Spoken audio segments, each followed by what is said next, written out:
지내셨죠? 네. 김장하시느라고 고생들 많으셨습니다. 네. 그래도 날이 춥지 않아서 참 다행인 것 같습니다. 네. 오늘 말씀을 두 군데를 봤습니다. 제목은 희망이신 예수님이라고 정해봤습니다. 성경의 처음 부분과 마지막 부분을 혹시 같이 묵상해 보신 적 있으십니까? 성경의 처음은 태초에 하나님이 천지를 창조하시니라는 말씀으로 시작합니다. 세상의 모든 피조물을 말씀으로 만드시고 이보다 더 좋을 수 없다라며 감탄하셨습니다. 성경의 마지막 부분은 눈부시게 찬란한 새하늘과 새 땅이 등장합니다. 곱게 단장한 신부처럼 새 예루살렘이 하늘에서 내려옵니다. 길 가운데로 생명수 강이 흐르고 사시사철 과실이 열리는 어두운 밤이 없는 빛의 나라가 도래하는 것입니다. 이렇듯 처음과 마지막은 하나님의 거룩하고 영광스러운 나라에서의 삶을 누리게 됩니다. 그렇다면 그 가운데는 어떨까요? 다시 말해 창세기 3장부터 계시록 20장까지 그 사이에 어떤 일들이 벌어지고 있는 것일까요? 신앙으로 사는 사람들은 이 중간에 사는 문제에 대해 진지하게 생각합니다. 일상으로서의 삶, 그 삶을 어떻게 살아가는가는 신앙인으로서 중요한 문제이기 때문입니다. 여기에 모신 분들은 처음 시작과 마지막이 있다는 것을 믿으실 것입니다. 그리고 알파와 오메가가 되신 하나님을 믿으실 것입니다. 그러나 그 가운데의 그 삶은 어떠한가요? 참으로 살기 좋고 행복한 세상이었으면 하고 기대하지만 우리가 기대하는 것과 반대로 세상은 너무나 엉망진창인 것 같습니다. 태초에 만들어진 완벽하고 행복한 세상, 그 세상을 보며 하나님도 감탄하셨던 그 창조의 선함이 계속 유지되었더라면 얼마나 좋았을까요? 그러나 창세기 3장과 계시록 20장 사이의 세상은 창조의 선함을 찾아보기 힘든 세상이 되었고, 그리고 악해지고 말았습니다. 하나님과의 관계가 단절된 그리고 비참한 역사들이 이곳 저곳에 산재되어 있습니다. 타락한 인류의 역사와 삶, 그 어디에도 창조의 선함을 찾아내기 힘듭니다. 이 창조 때의 환경이 어땠을까요? 우리 창세기 내용 다 아시죠? 그리고 보라도 하셨죠? 환경은 너무나 좋았죠. 미세먼지도 없었습니다. 마스크를 안 쓰고 다녀도 됐죠. 옷을 입지 않아도 살아갈 수 있을 만큼 좋은 환경이었습니다.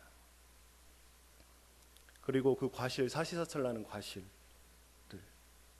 그리고 가정은 어떠해야 했죠? 가정? 너무나 행복한 가정이었죠. 한 몸이었습니다. 하나 되기가 너무 힘들잖아요. 근데 그 창조 때는 완전히 하나가 됐죠. 그리고 우리가 지금 일하느라고 힘드시죠? 일 안 하면 먹고 살 수가 없잖아요. 이때는 하나님께서 다 주셨어요. 다 마련해 놓으셨습니다. 그냥 관리자로서 관리만 잘하면 먹고 사는 문제가 다 해결된 때였죠. 그리고 하나님과의 관계도 너무나 좋았던 때입니다. 타락한 인류들은 에덴 동산에서 추방되었습니다. 에덴 동편에 거주지를 정하고 고단한 인생의 밭을 갈기 시작하였습니다. 삶이 고단해졌습니다. 이제 거저 얻을 수가 없는 삶이 되어졌습니다. 인류 최초의 가정에서 발생된 살인 사건으로 시작된 슬픔과 고통은 지금까지 같은 모양으로 이어져 내려오고 있습니다. 그리고 가정이 무너지는 모습들을 많이 보게 됩니다. 세상은 분쟁과 갈등, 전쟁과 공포, 증오와 차별, 질병과 죽음, 압제와 신음소리만 들리는 척박한 세상의 역사가 계속되고 있습니다. 그리고 인간에게는 죽음이라는 그 두려운 것이 찾아오게 되었죠. 더 이상 영원히 살 수가 없는 그런 존재가 되어버렸습니다. 사람들뿐만이 아니라 온 피조물 전체가 또한 같이 신음하고 있습니다. 열대우림의 파괴, 지구온난화 현상, 그리고 핵무기 확산, 기아와 질병의 확산, 그리고 도덕성과 윤리성의 몰락 등을 들 수가 있습니다. 지금 북극의 얼음이 녹고 있다고 합니다. 제 사촌이 있는데 10여 년 전에 결혼을 해서 그 몰디브라는 섬을 여행을 갔었는데요. 너무 좋다고 자랑을 하더라고요. 그 섬이. 너도 나중에 결혼을 하면 꼭 거기로 신혼여행을 가라. 이렇게 말할 정도로 너무나 예쁘고 아름답고 지상 낙원과 같은 그 몰디브 섬이 지금은 거의 한 3분의 2 이상이 다 잠겨버렸죠. 그 이유가 환경 파괴 때문에 그렇게 된 겁니다. 섬이, 지구에 있는 섬이 하나둘씩 사라져가고 있죠. 그 원인이 뭐냐면 지구의 온도가 올라가고 있기 때문에, 북극의 얼음이 녹고 있기 때문에 섬이 하나둘씩 사라져가고 있습니다. 이러한 환경 파괴들, 어느 곳에서도 그 에덴 동산의 그 창조의 선함을 찾아보기 힘든 세상이 되어버렸습니다. 우리는 창조 때의 그 선함을, 그때의 행복이 대부분 상실된 세상 속에서 살고 있습니다. 우리는 살아가는 것 자체가 더 이상 즐겁고 좋은 것이 아닌 세상에서 살고 있습니다. 우리가 살고 있는 세상은 어떤 세상입니까? 경쟁하고 살아남으려고 서로 물어뜯는 세상 아닙니까? 절망과 자살이 흔해버린 세상이 되어버렸습니다. 피상적인 행복을 위해 직업을 구하는 세상입니다. 자신이 어떠한 존재인지 모르고 살아가고 자기 소견에 오른 대로 살아가는 그런 세상입니다.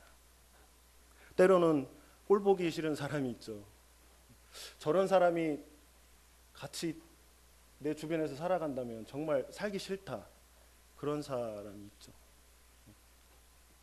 저 사람은 정말 그냥 어디 들어서 어디 난지도에 갖다 버렸으면 좋겠다. 그런 사람도 있어요. 어떤 종류의 쾌락이든지 우리에게 즐거움을 줄 수 있다면 그것을 또 추구하는 세상입니다. 마약과 섹스와 마음을 흔들어 놓는 음악과 광란의 춤이 흔한 탈출구가 되어버린 그런 세상이 되어버렸습니다. 정치가들은 자기가 좋은 세상을 만들어 보겠다고 선언하지만 호공에 날아가는 텅 빈 약속일 뿐입니다. 일상적이고 정상적인 노력들, 그리고 윤리적인 삶들, 평범한 삶의 의무들을 그렇게 지키고 살아보려고 하는 사람들을 지루하고 지겨운 옛시대의 가치관이라고 폄하되는 세상입니다. 또 요즘 우리 젊은 친구들은 그런 사람들을 보고 또 꼰대라고 하더라고요. 이런 망가진 세상에서 믿음 생활을 잘 지키며 살아갈 수 있을까요? 정말로 하나님은 지금 여기 이렇게 엉망진창인 세상, 이 세상을 그분의 주권으로 통치하고 계신 걸까요? 정말 그렇게 생각이 드십니까? 저는 때로는 아닌 것 같더라고요. 이렇게 깨지고 일그러진 세상에서 신앙을 갖는다는 것이 가능할까요? 우리가 전도해서 영혼을 구원할 수 있을까요? 저는 어쩔 때는 너무 비관적인 생각이 들더라고요. 과연 전도가 될까? 아니, 전도가 되는 거는 둘째치고 내가 신앙의 길을 바르게 걸어갈 수 있을까? 이런 어둡고 앞도 보이지 않는 세상에서 어떻게 신앙의 길을 똑바로 걸어갈 수 있을까요? 그런데 이 성경 말씀은 단호하고 정확하게 있다라고 말씀하십니다. 이 상실된 창조의 선함과 좋음은 어떻게 회복될 것인가? 성경에서는요, 이 예수님을 통해서 회복될 수 있다고 말씀하고 계십니다. 이 상실된 창조의 선함, 이 망가진 인간들, 망가진 세상, 예수 그리스도로 인하여 회복될 수 있다고 성경은 말씀하고 계십니다. 요한복음 2장에 가나의 혼인잔치 이야기가 나옵니다. 기쁘고 행복해야 될 잔치에 포도주가 떨어졌습니다. 이것은 잔치의 즐거움을 망치는 것이죠. 그러나 예수님을 통해 최고로 좋은 포도주가 공급됩니다. 이 본문을 보면 마치 창조 때에 하나님이 보시기에 심히 좋았던 그 창조의 선한 것들, 우리에게 막 주시려고 만들어 놓은 그 좋음들, 기쁨, 풍성함, 생명력, 이러한 것들이 상상이 됩니다. 그 보시기에 심히 좋았던 그 좋음이 예수님을 통하여 공급이 되는 것입니다. 여기에 바로 복음이 있습니다. 창조가 다시 회복되고 다시 새롭게 되는 것은 오직 예수 그리스도를 통해서만 가능합니다. 예수 그리스도만이 우리가 상실하였던 것을 회복시켜 주시는 것입니다. 이것이 바로 좋은 소식입니다. 그래서 우리는 희망이 있는 것입니다.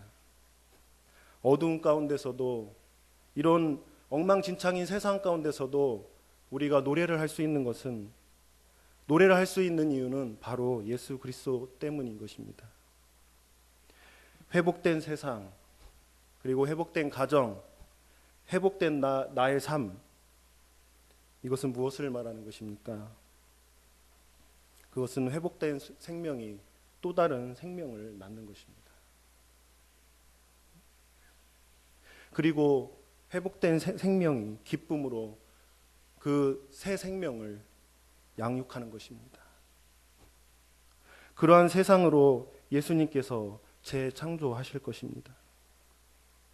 성경은 모든 창조 세계가 다시금 선하고 좋은 곳으로 될 수 있는 것은 오직 예수님을 통해서만 가능하다고 말씀하십니다.